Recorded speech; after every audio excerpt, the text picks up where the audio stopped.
विवेक एक बार फिर से अपने YouTube channel stock trading technique पर आपका हार्दिक स्वागत करता हूं। दोस्तों, आज निफ्टी ने एक नेगेटिव सेशन दिखाकर क्लोजिंग दिखाई है और आज के सेशन से रिलेटेड मैं वीडियो पोस्ट नहीं कर पाया था, इसके लिए मैं माफ़ी चाहता हूं। और अब 30 जून की क्या पॉसिबिलिटीज दिखती है निफ्टी इंडेक्स के इन्हीं 10 स्टॉक्स के अंदर, चलिए एक बार उसको डिस्कस करते हैं। सबसे पहले अल्ट्राटेक सीमेंट पर बात करते हैं। जैसा कि आप चार्ट में देख रहे हैं, पिछले 3 दिन से लगातार गिरावट दिखा रहा है और आप सभी को पता है कि हमने यहां 6600 की पुट बाय करके फ्यूचर्स लॉन्ग किया हुआ था और हमें देखिए, अगर फ्यूचर्स में बात करें तो तकरीबन 400 पॉइंट्स का प्रॉफिट देखने को मिला था।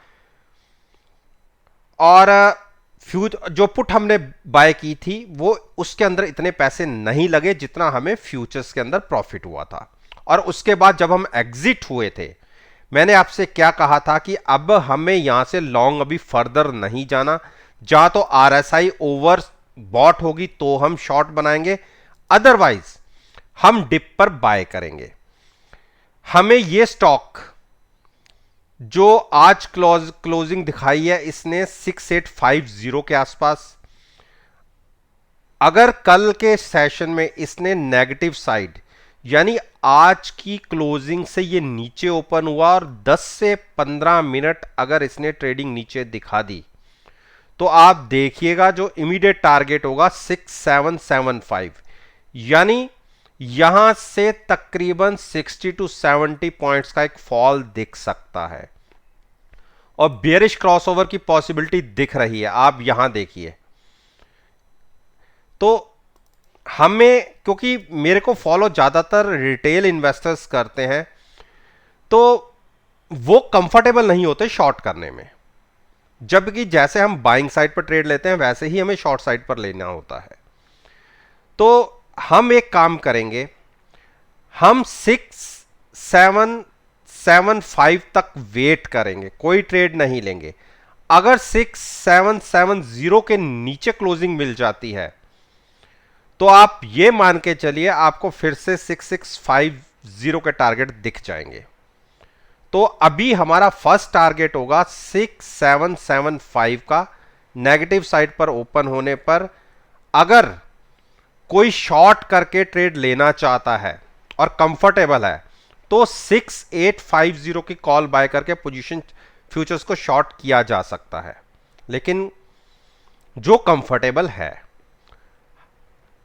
अब आईओसी की बात करते हैं। देखिए, मैंने, आप सभी को पता होगा जो मेरी वीडियोस को देखते हुए आ रहे हैं, हमने 113 के आसपास शॉर्ट बनाई हुई है और कॉल बाय है साथ में। और मैंने, आप, क्योंकि पिछले महीने हमें कुछ ज्यादा बड़े प्रॉफिट नहीं हुए थे, नेक टू नेक या थोड़े से प्रॉफिट के साथ हम एग्जिट हुए थे और फिर हमने पोजीशन शिफ्ट की थी नेक्स्ट मंथ में, और वहां से आप देखिए लगातार गिरावट बनी हुई है। आज के दिन में इसने 109 तक के टारगेट लगा दिए। मेरा यह मानना है कि 107 एक ऐसा प्राइस है, अगर ये होल्ड हो जाता है तो एक बाइंग अपॉर्चुनिटी होगी लॉन्ग साइड जाने की। अदरवाइज 107 और 104 के बीच में कहीं पर आप कंफर्टेबल हो तो लॉन्ग पोजीशन कैरी कर सकते हैं। हैजिंग के साथ फ्यूचर्स को बाय कीजिएगा, साथ में हैजिंग के लिए eight the money put buy कीजिएगा। मेरा टारगेट जो 107 का है ऑलमोस्ट अचीव होता दिख रहा है।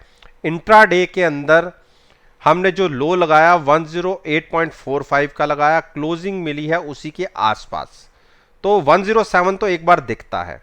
तो वहां से अगर हम नेगेटिव साइड पर ओपन होते हैं, चाहे कहीं पर भी ओपन हो या स्लाइटली पॉजिटिव होते हैं, तो मैं तो अपने ट्रेड से एग्जिट एक बार होऊंगा, फिर डिप पर बाय करेंगे जाके। गेल, देखिए गेल बहुत क्रूशियल लेवल पे क्लोजिंग दिखाई है। मुझे लगता है कि गेल में एक फॉल दिख सकता है तकरीबन 7 से 8 रुपए का। कल अगर ये नेगेटिव ओपन होता है 150 के आसपास, तो वहां की कॉल बाय करके फ्यूचर सेल किया जा सकता है। टारगेट होगा 146, 145। टाटा मोटर्स, टाटा मोटर्स को अभी आप ट्रेड मत कीजिए। हमने यहां से लॉन्ग ली हुई थी तो उसमें तो हम अच्छा प्रॉफिट में है, जो हमने यहां पर बाय किया था 330 के आसपास। अभी ये स्पोर्ट लेके चल रहा है 340, एक अच्छी स्पोर्ट है, और आखिरी जो बड़ी स्पोर्ट है वो 337 की है। तो अगर ये 337 ब्रेक करता हुआ दिखा तो हम अपना प्रॉफिट लेके एग्जिट होंगे, अदरवाइज तब तक हम होल्ड करेंगे। और जिसको पोजीशन नहीं लेनी है वो एक बार फिर डिप पर ही ले। अगर किसी कारण से गिरावट आ भी जाती है तो 330 और 335 जहां कंफर्टेबल हो वहां पर लॉन्ग कीजिएगा, फ्यूचर्स को लॉन्ग कीजिएगा और eight the money put buy कीजिएगा। देखिए यूपीएल, यूपीएल बहुत 2 महीने हमने अपनी पोजीशन को कैरी फॉरवर्ड किया था, और उसके बाद हम ये कह सकते हैं कि हमें हमारे जो पैसे लगे हुए थे वो वापस मिले थे पिछले ट्रेड में, जो यहां एक गिरावट आई थी। लेकिन उसके बाद इसने एक अपसाइड की मूव भी दिखाई, और यहां पर मैंने लॉन्ग के लिए बोला हुआ था। आप मेरी पीछे की वीडियोस भी देख लीजिए, केवल यहीं पर बोला था कि हमने अपने शॉर्ट को एग्जिट किया था प्रॉफिट में, और उसके बाद जिन रिटेल इन्वेस्टर्स को एंट्री लेनी थी वो 775 के आसपास हमने लॉन्ग के लिए बोला था। तो उनको भी अगर मैं आज की डेट में कहूं तो 30-40 रुपए का प्रॉफिट है, और उसके साथ साथ हमने ऑप्शन भी बाय किया है। तो इतना कोई बहुत बड़े हम प्रॉफिट में तो नहीं है जिन्होंने नया ट्रेड लिया हुआ है लॉन्ग साइड पर। तो अब यहां से करना क्या है, देखिए पिछले 4 दिन से कंसोलिडेशन फेज के अंदर ये स्टॉक चल रहा है, बियरिश साइड पर ही ट्रेड हो रहा है। जब तक क्लोजिंग हमें 825 के ऊपर नहीं मिलेगी, मुझे नहीं लगता कि कोई बड़ी मूव ऊपर की तरफ दिखेगी। हो सकता है कि उसके पहले हम एक डिप हमें मिल जाए और हम फिर 775 की तरफ चले जाएं। तो अगर 760 और 775 के बीच में कोई लॉन्ग पोजीशन क्रिएट करना चाहता है तो डिप पर बाय कीजिए। जब तक 760 होल्ड कर रहा है कोई दिक्कत नहीं है, और साथ में हैजिंग के लिए पुट तो होगी ही आपके पास। नेकेड पोजीशन कोई किसी भी तरफ की कोई मत बनाइएगा। हीरो मोटोकॉर्प, हीरो मोटोकॉर्प को हमने 2850 की पुट के साथ लॉन्ग किया हुआ था। आप देखिए यहां तक 3000 के प्राइसेस देखे, हम एग्जिट नहीं हुए। उसके बाद उसमें से आधा प्रॉफिट हमारा वॉश आउट हो गया। तो अभी भी हम प्रॉफिट में हैं, लेकिन क्लोजिंग आज स्टॉक की बहुत वीक आई है। लेकिन अगर एमएसीडी को देखें तो ये बिल्कुल उल्टा दिखा रहा है। तो जिसने नई बाइंग करनी है, एक बार 2965 के ऊपर क्लोजिंग मिले तो लॉन्ग जाइए, अदरवाइज जिसकी पुरानी पोजीशन बनी हुई है लॉन्ग साइड पर वो कैरी करे। टाइटन, टाइटन ने अब जाके गिरावट दिखानी शुरू करी है, और पिछले मंथ हमने 1700 की कॉल बाय करके फ्यूचर सेल किया हुआ था, और हमने वो पोजीशन नेक्स्ट मंथ यानी जुलाई एक्सपायरी में हमने शिफ्ट की, और उसमें कॉल में तो हमें बहुत अच्छे प्रॉफिट आया, लेकिन फ्यूचर्स में नुकसान आया। और अब देखिए अगर ये 1710 को या 1705 को ब्रेक कर देता है और उसके बाद अगर बड़ी गिरावट मिल जाती है तो हम ह्यूज प्रॉफिट में आ जाएंगे। तो मेरा ये मानना है कि एक बार अगर ये 1705 ब्रेक करके नीचे क्लोजिंग दे देता है तो इसमें आप 1650 तक के भी टारगेट देख लेंगे। तो हम तो अपनी शॉर्ट पोजीशन कैरी करेंगे। आपके लिए ये है कि अगर कोई शॉर्ट पोजीशन लेना चाहता है 1705 के नीचे क्लोजिंग मिलती है तो आप शॉर्ट पोजीशन बना सकते हैं, साथ में कॉल बाय कीजिएगा एट द मनी और फ्यूचर्स को सेल कीजिएगा। तब तक थोड़ा वेट कीजिए। टीसीएस, टीसीएस को अभी हो कुछ नहीं करना, पहले ये देखते हैं कि 64-65 के आरएसआई पे ये, तो इस पे अभी हम बाय नहीं करेंगे। हमें ये बाय करना है 3265 के आसपास जाके डिप पर बाय करेंगे, तब तक वेट करिए। मारुति, देखिए मारुति में हमने कैसे लॉन्ग लिया था, हमने नीचे की पुट सेल करके लॉन्ग साइड पर ट्रेड किया था। जैसे ये बढ़ती जा रही थी और मैंने कहा था कि स्ट्रेंथ तो बुलिश है, लेकिन हम ऊपर जाके ट्रैप नहीं होना चाहते, तो हम एक काम करेंगे ना, इसको डिप पे बाय करेंगे। और वो डिप पर जा तो हम वेट करते, और वेट हमें स्टॉक मार्केट में होता नहीं हमसे, तो हमें तो ट्रेड लेना था। और इतने ऊपर जाके हमें बाय नहीं करना था, हमने नीचे जाके पुट सेल की थी 7100 के आसपास की। और जब आप पुट सेल करके चलते हैं तो आपका मार्केट में होराइजन पॉजिटिव होता है। तो हमने तो पॉजिटिव साइड पर ट्रेड किया था, लेकिन जहां हमें क्लोजिंग मिली थी, आप इस दिन की क्लोजिंग मान लीजिए, आप देखिए यहाँ पे मैंने वीडियो पोस्ट की थी, कल तो मैंने की नहीं थी, तो उस टाइम हमें क्लोजिंग मिली थी 7650 के आसपास। और हमने वहां से देखिए 400-500 पॉइंट नीचे की हमने शॉर्ट साइड पर एक ट्रेड लिया हुआ था। आप यहाँ पे देखिए, इसमें भी मैंने यही चीज़ कही थी, ये भी चीज़ हमने शॉर्ट साइड पर कंटिन्यू रखी थी। तो अगर 7100 के आसपास प्राइस आ जाता है तो वहां से लॉन्ग करेंगे।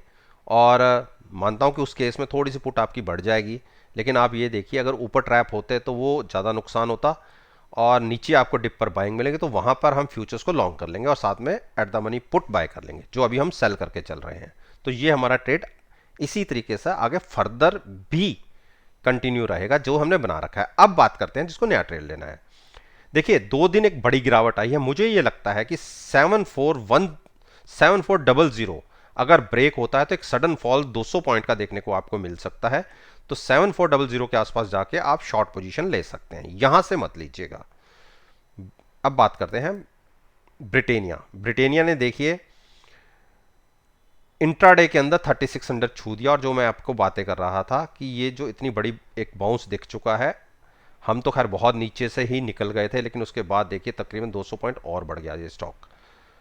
तो इस चीज़ का हमें मलाल रहेगा, लेकिन 3700 इसने छू दिया था कल के सेशन में, परसों के सेशन में। उसके बाद लगातार 3 दिन गिरावट। तो मेरा ये मानना है कि अगर ये स्टॉक ने 3560 ब्रेक किया, जो अभी पॉइंट अभी थोड़ा सा नीचे है, यहाँ क्लोजिंग पॉइंट से तकरीबन मैं 40 to 50 पॉइंट्स नीचे की बात कर रहा हूँ, लेकिन पॉसिबल कुछ भी है, स्टॉक मार्केट है। अगर 3560 के नीचे क्लोजिंग मिलती है तो आप ये मान के चलिए फिर से हम 200 पॉइंट और गिर सकते हैं। तो वेट एंड वॉच की स्ट्रेटजी रखिए इस स्टॉक में। 3560 और 3550 तक वेट कीजिए, उसके नीचे क्लोजिंग मिलती है या इन प्राइसेस पर भी मिलती है तो at the money call buy करके फ्यूचर सेल किया जा सकता है। टारगेट होगा उस केस में 3450 का। तो दोस्तों, ये मैंने निफ्टी इंडेक्स से रिलेटेड जो शेयर्स हैं उनमें से 10 स्टॉक्स जिनके ऊपर मैं रोज एक वीडियो पोस्ट करता हूं, उस पर मेरा ओपिनियन आपके साथ शेयर किया है। और मेरा ये मानना है कि अगर मेरी इस वीडियो को आप 30 जून के सेशन के साथ एनालाइज करेंगे, यकीन मानिएगा आपको बहुत अच्छे पॉजिटिव रिजल्ट्स देखने को मिलेंगे। वीडियो अच्छी लगी हो तो लाइक जरूर कीजिएगा, शेयर कीजिए, और मेरे यूट्यूब चैनल को सब्सक्राइब करना मत भूलिए। इस बात के साथ मैं आपसे विदा लेता हूं और एक नई वीडियो के साथ फिर